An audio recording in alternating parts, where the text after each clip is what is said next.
Hi எல்லோருக்கும் வணக்கம். Bigg Boss season 8 Tamil. So அந்த வீடியோவில் நம்ம அன்ஷிதாவுடைய லேட்டஸ்ட் இன்டர்வியூவில் நிறைய பேருக்கு வந்து பார்த்தீங்கன்னா பதிலடி வந்து கொடுத்துருக்காங்க. ஸோ இட் வாஸ் அ நீட்டான ஒரு இன்டர்வியூ அப்படிங்கிற மாதிரி நம்ம சொல்லலாம். ஏன்னா நிறைய கன்ஃபியூஷன்ஸ் வந்து மக்கள்கிட்ட வந்து இருந்தது. ஸோ அது எல்லாத்தையும் வந்து கிளாரிட்டி கொடுத்துருந்தா நிறைய பேர் பார்த்துருக்க மாட்டீங்க. ஸோ அதை பற்றி தான் அந்த வீடியோவில் நம்ம டிஸ்கஸ் பண்ண போகிறோம். ஸோ வீடியோக்குள்ள போகிறதுக்கு முன்னாடி நம்ம சேனல் நீங்கள் புதுசாக இருந்தீங்கன்னா கண்டிப்பாக சப்ஸ்கிரைப் பண்ணிக்கோங்க. வீடியோ மறக்காமல் ஒரு லைக் பண்ணிக்கோங்க. இப்போ நம்ம வீடியோக்குள்ளே போகலாம். ஸோ அன்ஷிதா வந்து பார்த்தீங்கன்னா ஒரு பயங்கர கான்ட்ரவர்சி. ஆக்சுவலாக அவங்களுக்கே தெரியும். ஸோ வெளியே வந்து அவங்களுக்கு எவ்வளோ பர்சனலாக சில விஷயங்கள் இருந்தது. பிக் பாஸ் வீட்டுக்குள்ள போனே செம்ம நெகட்டிவிட்டி.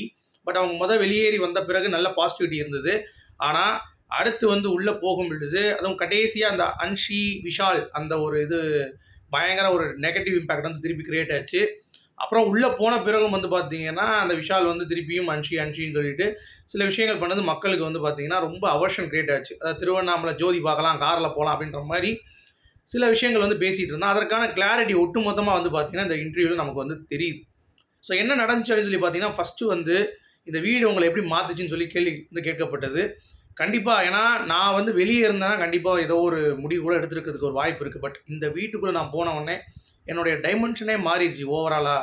இன்னொன்று வெளியே வந்து நான் ஏற்கனவே மைண்டை உடச்சி தான் ஒருத்தன் உள்ளே அமிச்சான். அதை வந்து மறந்துட்டு தான் நான் உள்ளே இருந்தேன். வெளியே போனவொடனே எனக்கு அந்த வீடு ஒரு கான்ஃபிடென்ட் கொடுத்து அவனை போய் கட் பண்ணிட்டு தான் நான் வந்து வந்திருக்கேன் அப்படின்ற மாதிரி சொன்னாங்க. அப்போ அந்த ஆங்கர் வந்து சும்மா இருக்காமல் ஸ்மார்ட்டாக ஒரு கேள்வி வந்து எழுப்பப்பட்டது. அர்ணவா அப்படின்னு சொல்லி. அர்ணவெலாம் இல்லைங்க நீங்கள் வேறு அப்படின்ற மாதிரி வந்து பார்த்தீங்கன்னா ஓப்பனாக சொல்லிடுச்சு. அர்ணவுக்கு எனக்கு எந்த இஷ்யூவும் இல்லை, நாங்கள் 2 பேரும் கூல் தான் அப்படின்ற மாதிரி அவங்க சொல்கிறாங்க. பட் பிக் பாஸ் வீட்டில் நம்ம பார்த்தது வந்து பார்த்தீங்கன்னா அர்ணவ் வந்து இன்னும் வந்து தாடி வச்சு சுற்றிட்டு கிடந்தான். ஒழுங்காக வந்து பேசக்கூட முடியல அவரால். ஸோ நிறைய விஷயங்கள் வந்து அவருடைய பாயிண்ட் ஆஃப் வியூவிலேருந்து வந்து கொஞ்சம் முரண்பட்டு இருந்தது. அது மட்டும் இல்லாமல் எனக்கு இந்த வீட்டில் பெரிய சண்டை அப்படின்னு சொல்லிட்டு யாருக்கிட்டையும் இல்லை. ஏன்னா அப்படி சண்டை வந்தால் கூட நைட்டு ஒரு உருண்டையை உருட்டி வாய்க்குள்ளே உருட்டி விட்டுருவேன். ஸோ அப்போ வந்து சாப்பிட்டு அவங்க வந்து பார்த்தீங்கன்னா கரெக்டாக ஃபீல் டவுன் ஆயிடுவாங்க, ஃபீல் குட் ஆயிடுவாங்க. ஸோ அதுக்கடுத்து எங்களுக்கு எந்த ப்ராப்ளம் இல்லை. அப்படி தான் இந்த பிக் பாஸ் சீசன் ஃபுல்லாகவே நாங்கள் உருண்டையே விளையாண்டுட்டு இருந்தோம் அப்படின்ற மாதிரி ஓப்பனாக சொன்ன அன்ஷிதாவுக்கு வந்து சூப்பரு. அப்புறம் உள்ளே நீங்கள் விஷால் வந்து பார்த்தீங்கன்னா உங்கள் காதை கடிச்சாரு, நீங்கள் விஷாலுக்கு ஐ லவ் யூ சொல்லிட்டு போனீங்கன்னெலாம் கேட்டாங்க. அதுக்கு ஒன்று நான் விஷாலுக்கு சொல்லலையே முத்துக்கு சொன்னேன் அப்படின்ற மாதிரி சொன்னேன். முத்துவா இது எத்தனாவது 7வது அப்படின்ற மாதிரி இருந்துச்சு. ஏங்க அவன் சும்மா நின்று இருந்தாங்க அப்படின்ற மாதிரி தான் இருந்துச்சு. ஸோ எனக்கு முத்து கூட நல்ல ஒரு பாண்டிங் இருந்தது. ஸோ அதனால் அப்படின்ற மாதிரி அதாவது இந்த வடிவேலு இதில் வந்து ஒரு படத்தில் ஒரு காமெடி ஒன்று பார்த்துருப்பீங்கல்ல, சாரப்பாம்பு அப்படின்ற மாதிரி ஒவ்வொன்றா சொல்லிட்டு அப்புறம் கடைசி வடிவேலே உங்கள் மீசையை பார்த்தா ஆசையாக இருக்குது அந்த கதையாக வந்து இருக்கிறதுலே வந்து மெயின்டைன் பண்ணுறதுக்கு இது இல்லை. இதில் வந்து பார்த்தீங்கன்னா முத்து வேறையா அப்படின்ற மாதிரி தான் அங்கே இருக்கிறவங்க கேள்வி கேட்டிருப்பாங்க. ஆங்கரே ஷாக் ஆகிடுச்சு, ஏமா முத்துக்கா அப்படின்ற மாதிரி. அப்புறம் காதில் வந்து உங்கள் விஷயம் சொன்னாங்க சில விஷயங்கள், அதெல்லாம் என்ன அப்படின்னு கேட்குறப்ப அதெல்லாம் வந்து விடுங்க, எனக்கு விஷால் ரொம்ப பிடிக்கும், அது லவ் கிடையாதா சரியா, அது வந்து ஒரு நல்ல ஒரு ஃப்ரெண்ட்ஷிப்.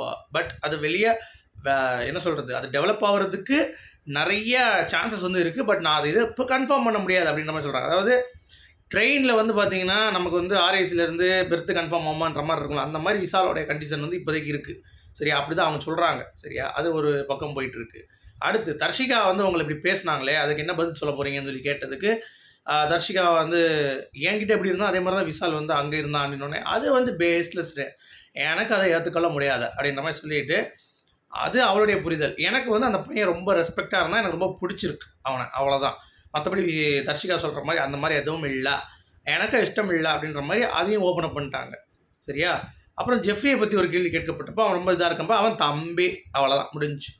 அப்போ தம்பினா என்ன வேணாலும் பண்ணலாம் அப்படின்றது அவங்களுடைய மைண்ட் செட் போல். ஸோ எனக்கு தெரிஞ்சு ரொம்ப ரொம்ப மக்கள்கிட்ட வந்து ஒரு அவர்ஷன் திருப்பியும் அன்ஷிதாவுக்கு வந்து கிரியேட் ஆகுது. அதெல்லாம் பார்க்குறீங்களா, கமெண்ட்லாம் பார்க்குறீங்களா கேட்டதுக்கு எனக்கு அதெல்லாம் தெரியவே தெரியாது. எனக்கு அதை பார்க்குறதுக்கு டைம் இல்லை. ஏன்னா நான் அடிக்கடி ஏதோ ஷோஸ் பண்ணுறேன், அது பண்ணுறேன், இது பண்ணுறேன்ற மாதிரி அந்த ஒரு பில்டப் அதோடு முடிஞ்சு. அவர் ஜாக்லின் வந்து நடிகை சொன்னீங்கல்ல, இப்போ இதில் வந்து நீங்கள் நடிச்சிருக்கீங்களா அந்த வீட்டில் அப்படின்ற மாதிரி சொல்கிறோம். எப்போ நடிச்சிங்களா? இல்லை அதெல்லாம் இல்லை, எனக்கு மனசில் தோணுறது தான் சொல்கிறேன் அப்படின்னோடனே. அப்போ நீங்கள் மனசில் தோன்றப்ப ஜாக்லினை மிகப்பெரிய நடிகைன்னு பிராண்ட் பண்ணலாம்.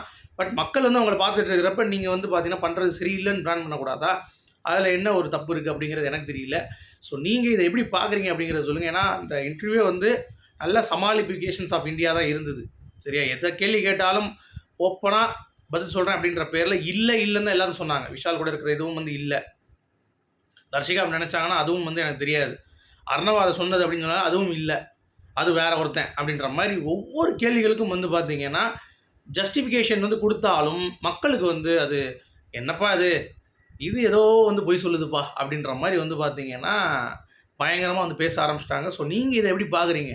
இந்த இன்டர்வியூ யாராவது பார்க்கலன்னா போய் பார்த்துட்டு சொல்லுங்க. ஏன்னா, ரொம்ப ஒரு இன்ட்ரஸ்டிங்கான ஒரு கேரக்டரா அன்ஷிதா வந்து நம்ம புரிந்து கொள்வதற்கே ரொம்ப கடினமான ஒரு கேரக்டரா இருக்காங்க அப்படிங்கிறது பார்க்க முடியுது.